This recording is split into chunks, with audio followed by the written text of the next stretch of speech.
নমস্কার বন্ধুরা, আমি সঞ্চিতা। মহারাজ পরিবারের একটা ফ্রেশ নিউ ব্লগে আপনাদের প্রত্যেককে স্বাগত।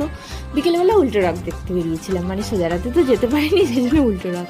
তবে আমরা গেছিলাম হেঁটে, আর সবাই দেখুন কেমন সাইকেল, বাইক, টোটো যে যার মতো করে চলে গেল। যাই হোক গে, তো ওখানে গিয়ে দেখলাম ভালোই ভিড় হয়েছে, মানে রথের কাছে স্পেশালি খুব ভিড় হয়েছে। ভিড় যতই হোক, রথ দেখতে গেছি, রথের দড়ি তো আমি টানবই, সেই জন্য ওই মাঝখান দিয়ে ঢুকে গিয়ে একটুখানি দড়ি টেনেছি।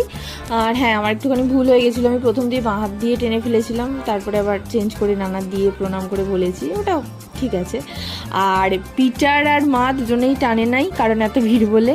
আর তারপরে আমাদের এখানে জানেন তো, গ্রামের মেলা তো অত বেশি মানে আহামরি কিছু প্রচুর ভিড় এরকম হয় না। তবে আমরা যেহেতু বিকেলের দিকে গেছিলাম, একটু ফাঁকা ছিল, সন্ধ্যের পর থেকে কিন্তু ভিড়টা ভালোই হয়েছিল। আর মেলার মধ্যে আমরা ওই এগরোল, পকোড়া, আইসক্রিম এগুলো সব খেয়েছিলাম। আইসক্রিমটা বাদে কোনো খাবারই ভালো নয়। জিলিপি বাড়িতে নিয়ে এসেছিলাম, সেটাও খেতে পারিনি। কি বলবো, কিছু করার নেই। যাই হোক, আজকের মতো এখানে শেষ করলাম, টাটা।